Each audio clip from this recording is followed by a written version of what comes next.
guys, welcome back to another video, and in today's video we're going to react to AI will take your job, but what happens next is worse. Yes, today day and age we're living in a world where AI is just taking over everything. No matter what type of job you are, well, most jobs will be no more in the next 5 years, in the next probably next year, and it's gonna be a crazy ride just to see all of that unfold to happen. All right, so let's react to this guy talking about how AI will take your job and what will happen. All right. Headline after headline is about yet another company laying off thousands of workers due to AI. If you're wondering what signs to look for to tell if you're about to be laid off, I'm going to explain step by step how exactly AI could take your job. This video is a scenario based on the intelligence curse, a deeply researched and widely circulating report in the AI industry. The Federal Reserve Chairman, Jerome Powell, says the AI hiring apocalypse is real. Job creation is pretty close to zero. Let's imagine you're the CEO of a firm with 1,000 employees, most of whom are junior.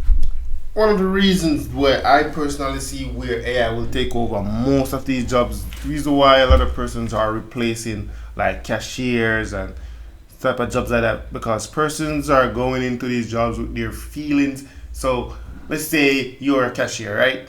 And something bad happens at your home or whatever the case may be, right? And you're a customer, you go there and then like you're going there to purchase something and you ask a question and the person be like they don't want to answer you. That gives like the business a bad reputation or like even bad flowing. And persons are calling in sick.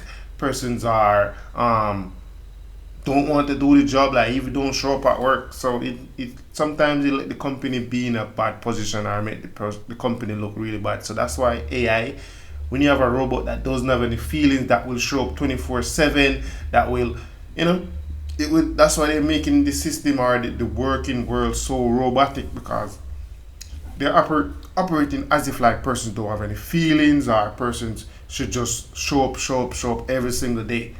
And it's getting worse and worse. Every year is getting worse. That's my take on it.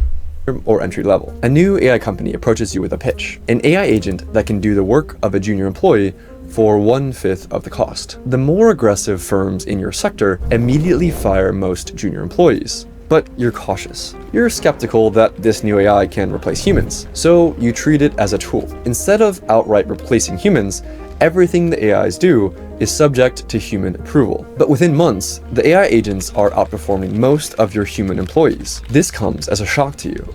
But the experts aren't surprised. From 2019 to 2025, the length of tasks AIs could perform doubled every 7 months. This is just the trend continuing. And here's the thing, you might feel uneasy with these developments, but you can't get out of this situation. Because the more that your employees rely on the AI tool, the faster and better their work becomes. In fact, your top performers are now the ones who let the AI do everything before clicking approve. For basic tasks, humans in the loop aren't improving the work, they're slowing it down. And if you can see that, so can your board. Every day, more and more AIs join the workforce. The board is happy with the extra productivity, but not with the payroll. They have a question. Why aren't you firing the unproductive human employees? You argue to keep them on humanitarian grounds. You don't want your workers to be replaced by AI. The board isn't convinced, but you warn them that mass firings would be bad PR for the company, and that is enough to get the board off your back for now.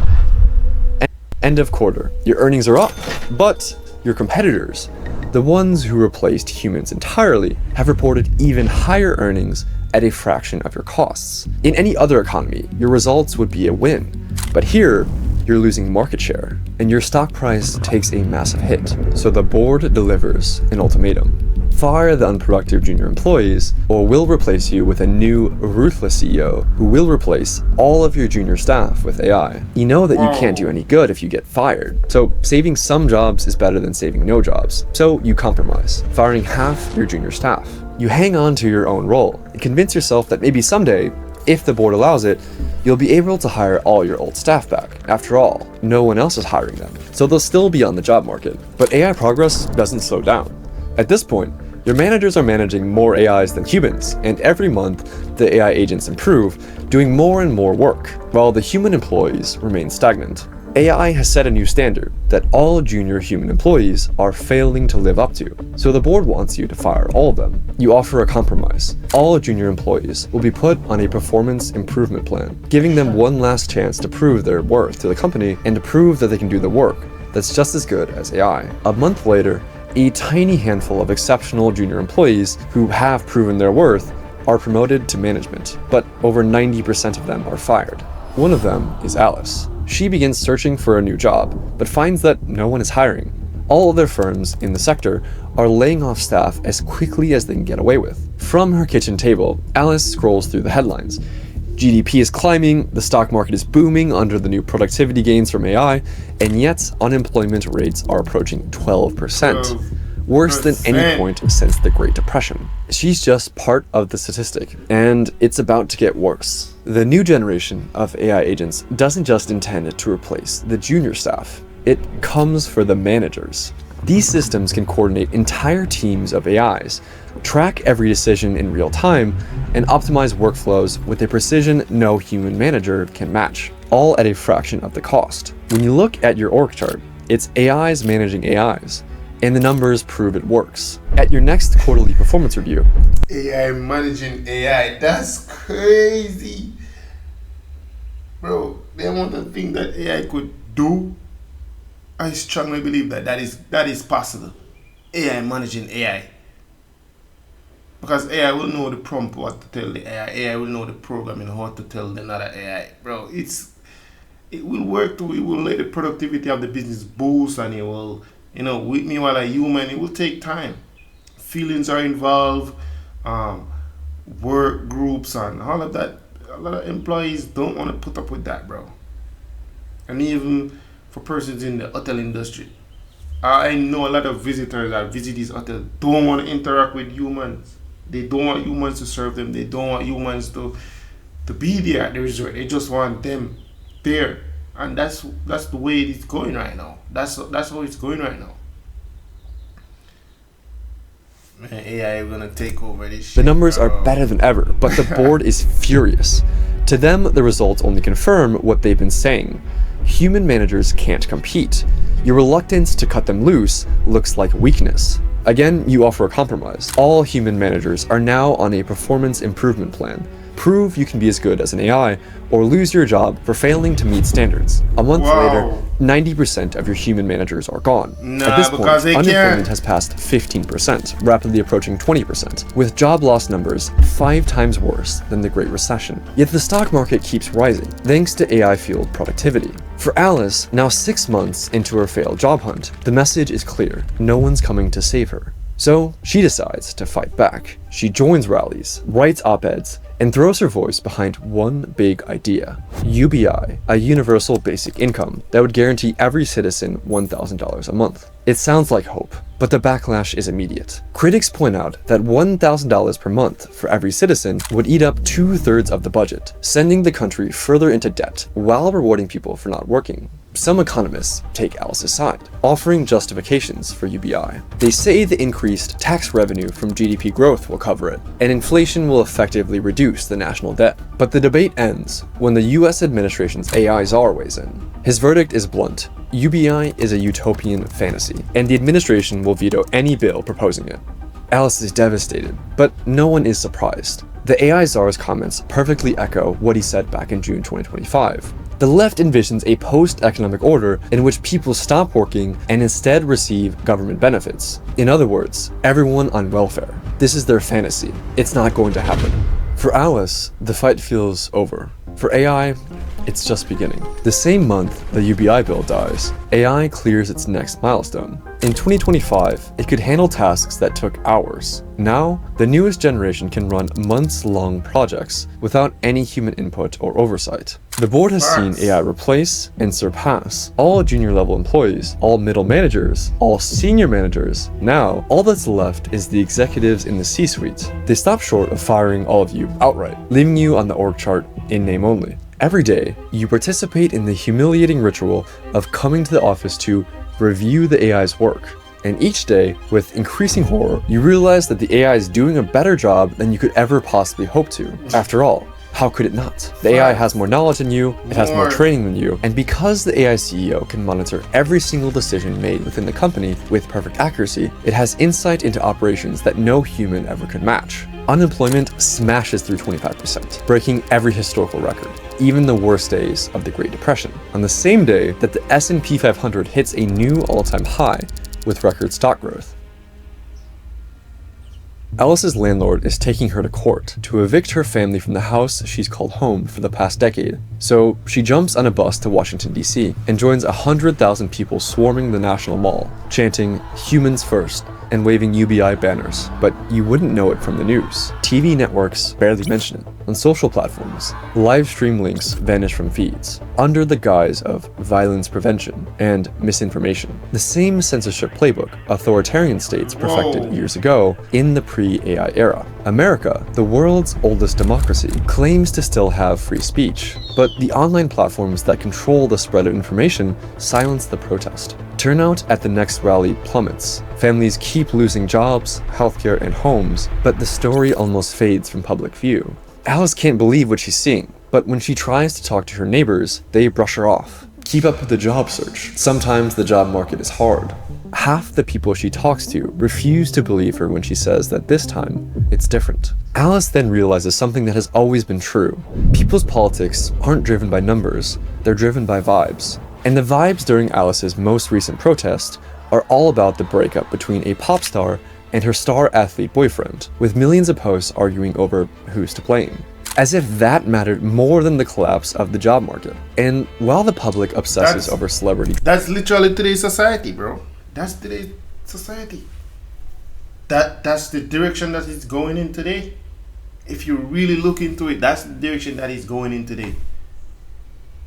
Celebrity drama is more like persons are in tune with that and how the economy is going, how politicians are thieves or they're just selfish for themselves. That's the road it's going into.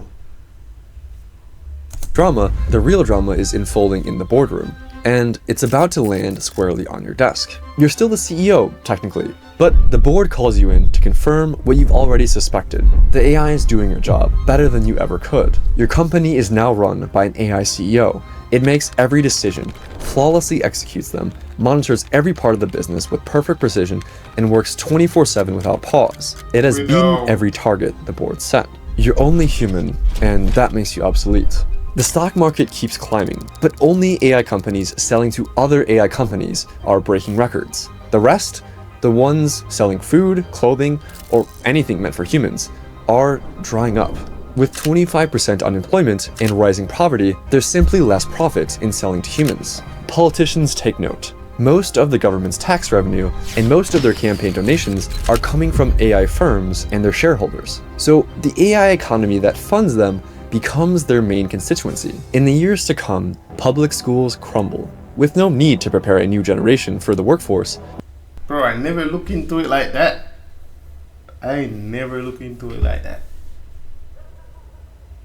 Whoa. I think they will have schools, but how to train AI, how to manage AI, how to oversee them and stuff like that.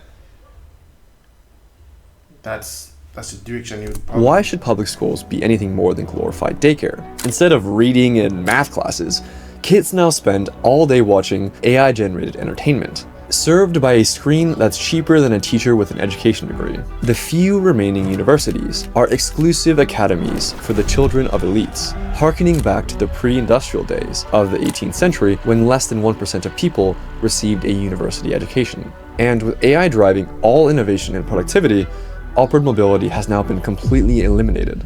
The only wealthy people left are those who acquired their wealth prior to the AI takeover of the economy, or those who inherited it.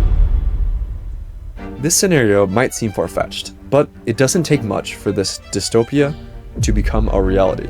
For this scenario to work, you only have to believe in a few things. AI will continue improving up to and past the point of human intelligence. Running a human-level AI will eventually be cheaper than paying a human for the same job. private companies exist to maximize profit, and when Yeah. given the chance, will replace human employees with AI. True. Even the firms that initially resist will eventually be forced by competitive pressure to replace humans with AI. The media will be, or is already, largely controlled by corporations that have the mechanisms to throttle the spread of ideas that they see as destabilizing. The government is also driven by incentives, and in a world where most tax revenue comes from AI firms, it will largely cater to the interests of AI. Do any of those sound implausible to you in the next 5 years? Think about how different the world was 5 years ago, before the emergence of AI tools like ChatGPT.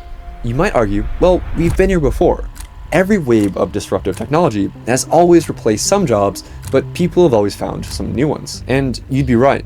AI isn't the first time we've seen a new technology threaten to replace human labor, but AI is unique because the companies building it have explicitly made it their goal to replace all human labor. OpenAI literally made it part of their founding charter. And to make matters worse, AI can accelerate the spread of the paradox of plenty, when technology or resources make a country richer while keeping most of the citizens poorer by concentrating wealth in the hands of a few individuals and corporations. We've already seen it with oil and minerals. Why is Venezuela, owner of the world's largest oil reserves, enduring near famine conditions? Why is the Congo sitting on trillions of dollars in mineral wealth while its people are among the poorest in the world? Or look at Nigeria, Africa's biggest oil producer, with an appalling Wow, it's only the person that are already in that field or industry that is managing. Only those I heard that in Ghana, it's only the person that are in the business infrastructure. 'Cause they have a build aisle company there, and it's only the persons that are running those type of stuff are the wealthiest persons that are normal persons. They can't even do much, right? So, bro, it shows that how persons around this world is so selfish, and they're just for themselves and their families, because it's them and them family that are the ones that are really striving. Them and them family are the ones that are really, surviving in these countries, and it's crazy, bro. To actually see how persons are so selfish. poverty rate of 47%. Damn. This is the resource curse. Oil, diamonds, and gold can make a country rich on paper, yet individual citizens can still go hungry. In fact, when a country's wealth is more concentrated in a single extractive industry, it becomes a natural recipe for corruption. Whoever owns the oil rigs or diamond mines has all the money they need to buy off the generals, judges, and media. But how can we avoid this? The countries that escaped the resource curse were the ones that had human-driven industries, where the wealth wasn't owned by a single person and dug out of the ground, but created by human labor. Countries like Taiwan or South Korea didn't have a natural resource jackpot. The only way that these countries could become richer and more powerful was by investing in their people, giving people access to food, nutrition, and schools so that they'd grow up to be more productive citizens capable of designing better smartphones, microchips, and entertainment. When your biggest industries rely on human talent, the humans have the bargaining power to demand better living conditions. But now, AI threatens to take that leverage away. It could do what oil did to countries like Venezuela and Russia, concentrating power and wealth in the hands of a small number of corrupt oligarchs at the expense of everyone else. A kind of wealth that benefits the few while making everyone else poorer. In a world where AI can do everyone's job for less money, humans have no leverage, no bargaining power to demand a higher minimum wage. This is called the intelligence curse. We want a future where AI uplifts humans without replacing humans. So how do we prevent AI from replacing us? What are the things we should let AI do, and what are the things we shouldn't let it do? We need to keep an eye on three things: whether AI is intelligent, whether it's autonomous, and whether it's general. We can have a highly intelligent AI that is good at only one specific thing. Take AlphaFold, the AI that won the Nobel Prize in chemistry in 2024. It's good at one specific thing: predicting protein structures. It Yeah. takes research that might have taken months or years and accomplishes it in hours. It's a massive scientific breakthrough, but AlphaFold is only good at one specific thing. One It helps task. medical research, and it doesn't threaten humanity's future. We can also have AIs that are intelligent and autonomous. Look at self-driving cars. Driving is a complex task that requires an advanced AI to safely navigate the roads, and these cars are also autonomous, but they don't have general intelligence. A self-driving Waymo car is only good at one thing: driving. The part where AI becomes dangerous is when it becomes general. A general AI is good at everything, and we're getting closer to seeing general AI with LLMs and multimodal AIs like Claude and GPT. An AI with general intelligence could replace human workers at practically every job, which again, is the goal that OpenAI openly admits to. But the danger isn't just that the AI will make humans irrelevant. A general intelligence that's good at everything could learn to improve itself or create new AIs. It can become more and more powerful, exponentially, until it becomes a superintelligence, far smarter than even the smartest humans. AI scientists are terrified that this is not only possible, but likely to happen. Watch this video next to understand exactly how a superintelligent AI takeover might happen, based. Bro, we're moving in a day and age that all of what he's saying is possible. It's not far-fetched. It's not out of reach, right? Because these persons that are the elites that are on top, that are running these countries, that are having these big companies, they are only for themselves. They're only looking at production level, like the growth, the production of the company keep on evolving and evolving. They don't care about humans and human interactions, because humans come with feelings. Humans come with a lot of emotions in it. So a lot of persons, they don't want to deal with that. They don't want to deal with none of that, right? So they're moving into a direction where it's gonna be fully controlled by AI. So yeah, that's it, guys. You can check out this video for yourself in the description, and yeah, make sure you guys like, comment, and even let me know what are your thoughts in the comment section. All right.